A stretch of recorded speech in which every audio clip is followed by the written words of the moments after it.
Bismillah, assalamualaikum warahmatullahi wabarakatuh. Innal hamdalillah nahmaduhu wa nasta'inuh wa na'udzubillahi min sururi anfusina wa min sayyiati a'malina may yahdihillahu fala mudhiyalah wa may yudhlilhu fala hadiyalah.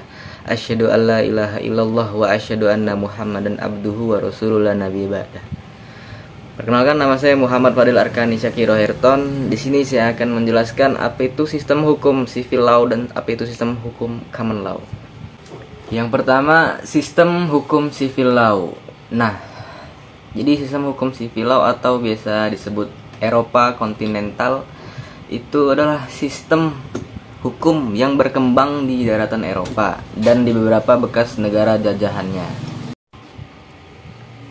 Pada awalnya, civil law ini didasarkan atas hukum Romawi buatan Kaisar Justinius atau Corpus Iuris Civilis yang perkembangannya diawali dengan tindakan pendudukan Romawi atas Prancis dan kemudian berkembang sangat baik ke seluruh penjuru dunia.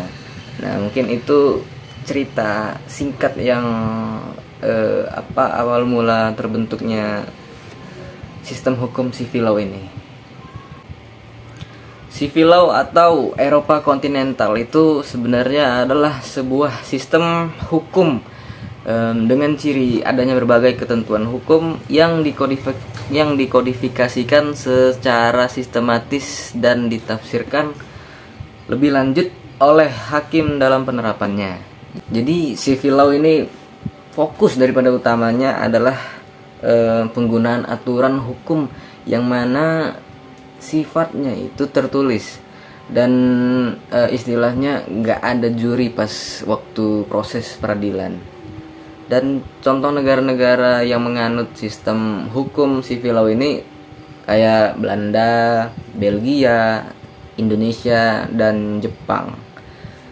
Nah, terus contoh dalam satu perkara di mana hakim adalah orang yang paling punya peranan besar di dalam suatu persidangan dan pasti akan mencari rujukan aturan yang sesuai perkara tersebut. Dan hakim itu harus bersifat aktif untuk memutus putusan daripada perkara tersebut. Terus yang kedua, sistem hukum common law. Sistem hukum ini berasal dari bahasa Prancis yaitu common law yang merujuk pada adat kebiasaan atau custom di Inggris yang tidak tertulis dan yang melalui keputusan hakim dijadikan berkekuasaan hukum. Ciri-ciri dari sistem hukum common law ini kayak adanya jurisprudensi sebagai sumber hukum utamanya, terus dianutnya doktrin atau sistem presiden dan adversary. Negara-negara yang menganut sistem hukum common law ini seperti Inggris, Australia, Amerika Serikat, kemudian Afrika Selatan dan lain sebagainya. Contohnya dalam satu perkara di mana hakim memutus putusan berdasarkan jurisprudensi sebagai sumber hukumnya. Dengan demikian, sistem hukum common law ini atau biasa disebut Anglo-Saxon dapat disimpulkan yang berarti suatu adat kebiasaan yang berasal dari Inggris yang bersifat umum, bukan hanya kebiasaan setempat atau lokal.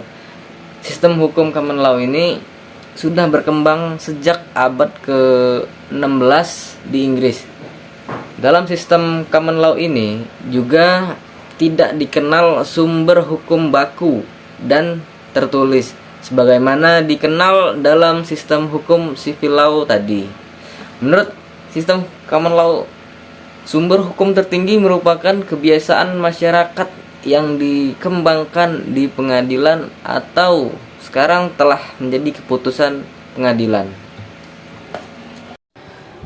Mungkin itu saja sedikit penjelasan dari saya. Semoga bermanfaat. Kurang dan lebih saya mohon maaf, pada Allah saya mohon ampun. Saya akhiri billahi fisabilil haq fastabiqul khairat. Wassalamualaikum warahmatullahi wabarakatuh.